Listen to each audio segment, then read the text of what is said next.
Welcome, everybody, to our next episode of Urbanise Talks. Today, we have a treat with our fellow colleague KK, and we're going to chat about how the working moms actually cope between working full time, having a professional career, and having a little one. So, some advice that we all can use. Welcome, KK. Thank you so much. Thank you. Thank you. I think to start off, tell us a little bit about your role and how old is your little one? Hi everyone. My name is Koketo and I'm a business development manager at Urbanise Technology. And I have a almost 10-month-old baby girl, baby Urbanise. Oh, that's Oscar. What does a typical day look like for you now? Anyway, it's such a thing. Look, everything changed drastically after having a little one. My day is just crazy, and it's funny because you can't have like a permanent schedule. Things change daily. One day she wakes up earlier than you, one day she wakes up late. You still need to do the feeding in the morning, still need to put on some makeup and rush to work, beat off the certain traffic. Yes, so it's really hectic in the morning, but I mean it's part of the pack. So I'm loving it. When you think about your journey as a working mom, what does that look like? What has that been for you? Oh, to be honest with you, the new thing for me, it's not even a year yet. It's been a couple of months. We've been pushing. I've been pushing myself, and it's quite fascinating. You learn new things daily. You meet challenges, but when you have support of your colleagues and family, it makes it quite easier. Okay, so you'd say what would you say the word best describes that new transition that you're on? Is it support? Is it fascinating? What would you say? It's it's support. It's fascinating. It's the love, and you know why you're doing it.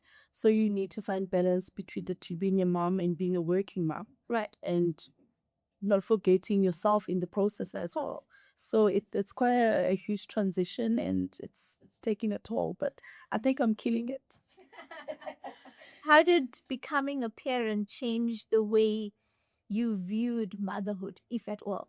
Because it's different when it's you, and it's different when you're watching and it's somebody else. So, what was that transition for you?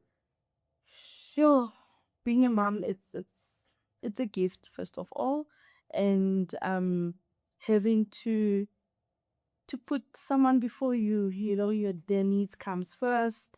And the little guilt that creeps in when you want to go out. Like I'm a lovely person. I love going out. I loved making new friends, and all of that had to change and pause a bit, because now there's a new person in your life that you need to really learn, study, and understand, and accommodate, and literally they come first. So the little guilt of having to go out and feel guilty that, oh, I left this little one at home, kicks in all the time. It's there. We'll talk about guilt a bit later, but tell me a little bit about how did you start to view your career? Has it changed at all after becoming a mom? My career has not changed, but my attitude towards how I do things now have changed. I view things differently now, because it's basically not just about me right now. It's about me and this little person that needs this and that, and which drives me to do what I do now, and do it completely perfect. Yeah, it can never be perfect, but I mean, put in that little extra effort to make it work. So I view my career and my work differently now, because now you have to push. Yeah. Yeah. So I think your goals have become clearer now. Yes. And that added responsibility of it given you that extra fuel. Yeah, that extra push, it was never there. Now it's there, and it's clear, and it makes more sense. Have you ever felt like you needed to? Have you ever felt pressure that you needed to slow down after having a baby? Never. Actually, the pressure is there to push more. Right. There's more pressure now. Things are expensive, Tesh, and if you would relax, I mean, there's no manna from heaven. If we were living in the olden days before Christ was born, then I would say manna from heaven. I would expect manna from heaven. But I mean, right now, you just need to push, because You need to work for this little one and to make sure that you don't drop the ball and you don't disappoint them at the end of the day. So having the baby and that has fueled your progress. It def pushed you to 100%. See, it hasn't put it on the back burner where you felt you had to be staying at home. You had to breastfeed for so long in order to be a better mom. Actually, I wanted to come back to work earlier than the 4 months. Because I mean, being at home, as much as you want to bond with your little one, learn better, be there for them. I didn't want to miss on any little, detail about being a mom, little milestones. I wanted to be there. But then I had to switch my mentality completely. I had to come back to work. And I would have loved to come back before the 4 months, but due to, the labor laws, as everything that's governing South African laws, I couldn't. And I appreciate the 4 months that I was at home. And coming back was hard, but I had to. Yes, yeah. What are some of the biggest challenges you face now in balancing maybe full-time work and being a mom? I think sometimes I get carried over. Sometimes I would want to stay longer in the office. Yeah. Push what I couldn't finish throughout the day. And obviously, letting the traffic to settle a bit. Yeah. So I sometimes forget about time, that I need to be at work and then there's time for home as well. Yes. So I get carried over. And sometimes when I'm at home as well, I find myself opening my laptop and doing some work, which also relieves me for the next day, as I know how my day looks like. So it's basically just time. I need to be able to balance the two. It's not easy because, we've got demanding clients. Our market is very challenging. You need the quotation now. It goes on to the next supplier. So you wouldn't want that. So time for me is really the biggest challenge. And I think managing that time between home and work and stuff like that. Yeah. We spoke about guilt earlier. You mentioned guilt. How are you coping with the guilt from work to home, or is it like we just said now from home to work and work to home on both sides?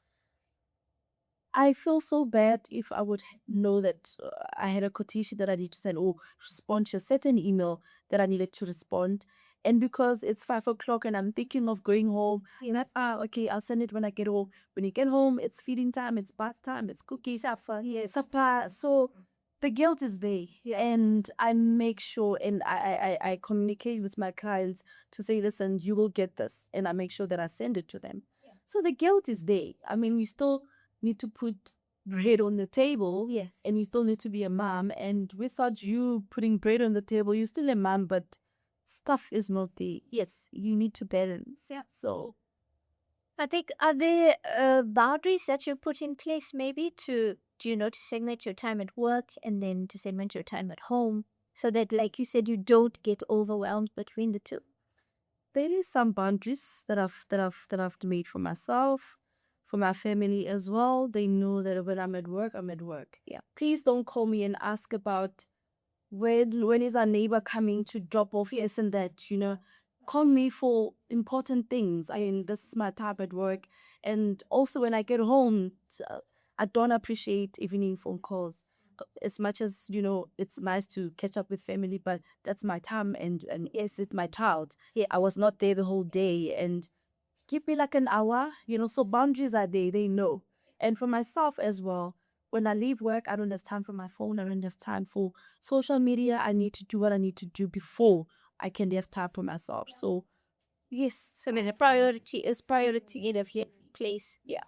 I think what sort of support has made the biggest difference for you now in being a mom? Because it always says that we hear this over and over, that it takes some village to raise a child, and then some. And in terms of support, what does that look like for you? That's made the biggest difference now. you I've had support from the day I found out. I've had support from my family, my friends, my work colleagues, management. They were there throughout, and they still there even now. Like I can, rock up with my child at work, now and then if stuff doesn't balance on my side. I've got a very supportive family. I've got a very good nanny. It's been 2 months now with her, and I've got a supportive partner, I've got supportive friends. So I don't think I would be where I am now if I didn't have support. Yeah. And my family is there 100%, 24/7. They're on speed dial. Yes. So support is there, and I think for a new parent, that's what you need. You need that. Yeah, and I think the misconception is that you have to be able to do everything by yourself. Of course. And that's it just doesn't work in a real life situation. It never works because stuff that I didn't know then, I know them now. Yeah, because of the cycle of people that I have in my life, all the advices, all the encouragement, support as a whole, and it gives you a different view when it comes to motherhood. Because I think you want to know that somebody else has also experienced that. Yes. And I think if you don't share and you don't have the supportive community, then you think sometimes if the nanny doesn't show up, or if the baby has, nappy rash, I don't know who hasn't experienced that. All of us have experienced that. Hear me. So, you need to know, okay, I used this cream, this is what we did, this is what worked for us. And you had different avenues to try. As opposed to, thinking that you have to do this by yourself, all by yourself. And I think as women, we put a lot of pressure on ourselves because we balance so many things and we think we have to do it perfectly. So if one of the balls drop, luckily they're rubber balls, so they don't break. But I think sometimes we're so hard on ourselves when something drops that we really take it personally and we don't actually give ourselves enough grace to understand that we manage a lot, so we should be there. There should be more systematic, avenues that we are there for each other. Instead of pulling each other down, we should be lifting each other up and encouraging each other, like you said, because the support makes such a difference. Of course. And even if you can get a manual book on parenting, it can never work for everyone. No. And as much as we support each other, and as much as we also, get advices from other people, what works for you might not work for me. But then just take a bit and Take the book that works. Yes, and incorporate it with what you know and make it work. And it becomes easy, I guess. There's so many South African companies that encourage workplace, flexibility and kids at the office and stuff like that. You just spoke about that now. Yeah. Earlier, you think does the workplace flexibility make a difference when you're a mom? It does, Tish. I had a situation in the past few weeks where my Ning didn't pitch and she just decided to switch off her phone and she went missing in action. And I couldn't afford to say, more days at home because I had clients that I needed to service and needed to work. I needed to make sure that, with my targets and KPIs and everything. So if you have a working environment that can accommodate your little one, you hear you killing two birds with one stone, basically. So that helps. It helps. It helped me, and I had a great month last month. Yeah.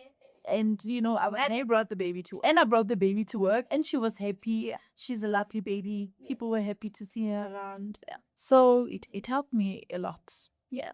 And I think we can, as the workplace, be a lot more understanding when it comes to moms that have to be off work or moms that have to bring their child sometimes in, and if we create a more understanding environment, it helps both the mom and the baby and I think the mom's efficiency and productivity at the office. Because she stayed a full day that day. And so she had a lot of nannies and she was well behaved for the guy and and it helped a lot. What do you wish employers better understood about working parents? I wish employers could understand that sometimes you wake up and you're ready to get to work and there's an emergency. All of a sudden, you dressed, you're ready, and she pukes on you. Yes. And you Or the nanny doesn't show. Or the nanny doesn't show, or you're ready to leave, and all of a sudden there's a high temperature. She's feeling a bit hot or whatever the case might be. So I wish employers could understand that days are not the same, weeks are not the same, and the little bit of space to say, you know what, you can, yes, do sort out your stuff in the morning, come to work, let us know, update us. Communication. We be very, very, very important. Update your superiors and work what you're going through. They also parents, they've been there, they know better. And if you're open enough and if you're honest enough, you might just get a solution out of it. Yeah. I think you said such key things about honesty and transparency and communication. And I think everybody must note that it happens from both sides. Yeah. You know, the employer doesn't know what the employer doesn't know, of course, you know. So I think there has to be communication definitely from both sides, and be transparent. And I think do what you say you will do when you say you will do it. For us, it's important. I think all of us do it, even at management there. If we say we're going to work from home, we log on before the time we say we're going to work from home, and you're accessible. You're accessible on Teams, you're accessible on your mobile devices because you actually say you're working. I think the misconception is I'm working from home and I don't want to receive any calls. And I'm at Margin Bean with my friends having a 3 hour chat during the workday. And that's not a realistic expectation from either the employee or the employer. So I think it's about being transparent and Yeah, and being honest and keeping up on your word. If you've got stuff that you need to do, rather do them and do it all the time. Cause I mean, if I come here and I give you a story and it doesn't, as trust is broken. trust is broken. And then when you need that sort of trust again, it's not offered to you because trust has been broken. And of course, I didn't keep to my word and do what I said I would do. Yeah. How do you recognize when you are nearing burnout? And I think for a lot of us women, I know I'm putting my hand up here. This is something key for me. I give so much to the different environments that I'm in that I don't realize that I'm burning out. I can feel it, but I choose to ignore it. And then I'm booked off sick. And then I realize, okay, I'm forced now to slow down a bit. To slow down a bit. So tell me, how do you recognize when you nearing burnout? Do you do it at the moment? Is it something you note? I think I would, resonate with what you just said now.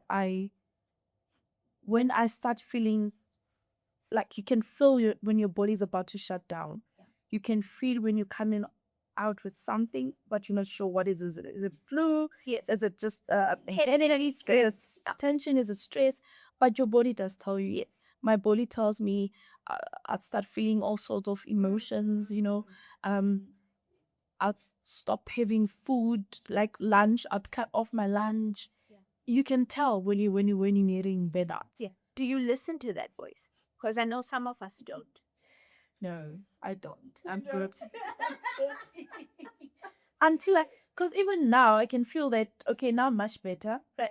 I had enough rest throughout the Easter holidays. But my body still tells me you need more rest. Yeah. But we need to push. Yeah. We need to keep pushing. I listen to my body better now because I know better, and I can still do better. Yeah. But sometimes it's not easy. Yeah. And I think when we're going to talk about self-care now, but when we talk about burnout, it's a real thing.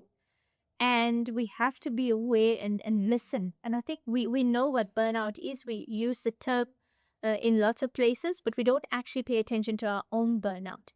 And I think taking things like exercise and taking a walk or listening to your favorite music, on the TV while you are doing the housework, or your favorite song or stuff like that. And I think just switching the routine a little bit. So normally if you're at work at 6 o'clock and you leave here at 5 o'clock, it's good to break that routine a little bit.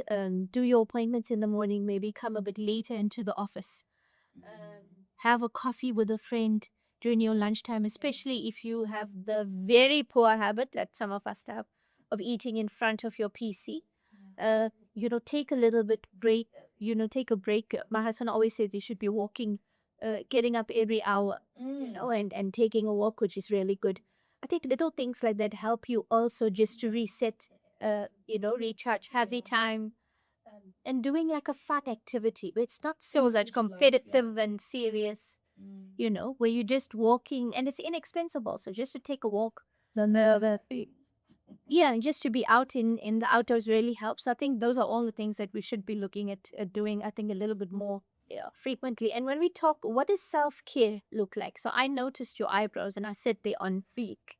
Oh yes. But for the people that don't know you, you've really had to navigate some difficult times, being retrenched and then, uh, uh, having a new baby and going through pregnancy and stuff like that. Tell me a little bit about how you managed self care, uh, without having the money to manage self care. Yeah. So when I got retrenched a few years back, got retrenched twice in 1 year, I had to really, look at like take a mirror and look at myself and, you know, words of affirmation, tell myself that, I'm pretty and I can do this, it will be fine one day. Yes. And, meditating and praying for interviews. And because I didn't have much, I had to use what I have. Yeah. I had to learn how to do my own makeup. I had to learn how to do my own nails. I had to learn how to do my own lashes, brows, you name it. Yeah. Because I believe when you get that an opportunity to attend an interview, you need to show up. Yeah. You need to walk in there and forget all your problems and get there and kill it. And that's what I've been doing for all these years. Even if I still have my own salary now, that I have a job now, I still prefer, because things are expensive now, Yeah. and I have a little one now. So I have to, I can still do these things by myself, and I still do my own hair installation. It saves money for me, and that little 30 minutes or 20 minutes on the mirror, it's my time. It's self-care for me. Yes. And it makes me feel good because I undo it myself. I don't have to, spend more for stuff that I can do. Yeah. Yeah. And I think even when life throws you the hard knocks, like like a retrenchment or a loss or trauma or stuff like that, it's really important that you spend some time in yourself, Of course. and that you take some learning from the difficult experience. And a lot of people are going through difficult experiences now, and I think we all have the option to just give up.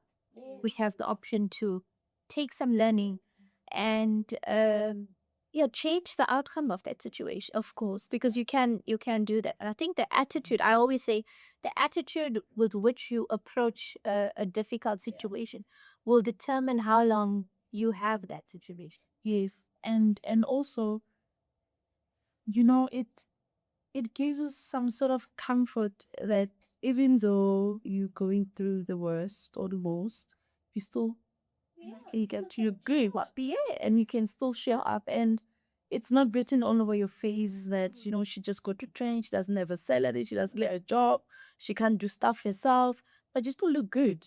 Yeah. My friend always says that you must not look like your problem. Never. Never. What advice would you give moms who are currently feeling, just overwhelmed? It's just too much. To be honest with you, Tesh, it starts from the moment you find out that you are pregnant. Yeah. You should not lose yourself. I promise you, I wore high heels until my last day. Yes, you did. And, it shocked people like you, because you're a mom and you know how it feels. Yeah. But I had to drive myself. I had to show women that it's actually possible. It doesn't have to be the highest of the highest shoe that you can rock up, but something, look good, look pretty. Don't forget yourself. Having enough sleep. When your baby sleeps, please sleep as well. When she wakes up and you're refreshed, you have time for her, you look grumpy, and you can give her your full attention.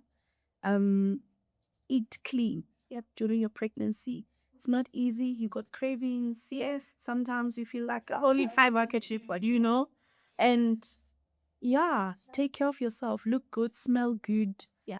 Be positive. I mean, you just brought in, gifts, yes, to this earth, and they want to look up to you, and I believe they will look up to you if you also do good. And I think for me, it's everything you've said, but I think be real about what you're going through. Ask for help. Look at your friend group like a sisterhood group, not a fake friend group, a sisterhood group, and say, listen, can you help me? I just need an hour. Just need an hour by myself. would you be able to babysit for me for an hour? I think that help and asking for help. Don't be shy. It is really so important because for some reason we are under the misguided belief that we're supposed to know everything and have all the answers, and we don't. And it's okay if you don't, but rather there's some special people in your life at the moment that you can ask for help from. Tell me a little bit about what does a fulfilled life look for you now? Hmm. Life is beautiful, Tish. I don't have everything that I've wished for, but life is beautiful. Yeah. I'm in a new role now. Like I said, being a mom, it's still new. I appreciate all the all the step backs and the step ups. Positive criticism, me learning and juggling everything all together, work and home and being a mom. Life is beautiful. I couldn't have asked for more. And what I now need to do is to make sure that I don't disappoint as everyone. I need to just keep pushing. And that's what I'm doing now. Yeah. Yeah. If there's one message you want the other moms to take away from this conversation, what is that? Be true to yourself, moms. If you're tired, if you're exhausted, be true to yourself. I would refer back to that because, like you've been saying, we be perceived to know everything. We want to, be labeled as perfect moms, which is not really true. Be true to yourself. Don't be shy to ask for help. Look good. Rock up. Yeah. Look good. Smell good. You are a mom after all. Yeah. Yeah. So I know our episode has been of balance, but as we close off this episode, I really don't think that there is such a situation as balance. So I think balance is relative to everybody, and what their situation currently is. And I think and what we all need to remember as mums and as working mums is that our children won't remember the things that we buy them, the material things. They will remember when we were present. So if you're at home, just be present. If you're at work, like Koketso said, just be present. If you're with your friends, try and be present there. Because that's what our children would remember. And they expect us to be authentic. If we want to raise authentic people, we have to be authentic. And I think mono that is pens. So thank you for joining us today. Please like, share, and subscribe. Please contact us at sales@urbanise.tech, and we look forward to seeing you again. Thanks. Thank you. Thank you.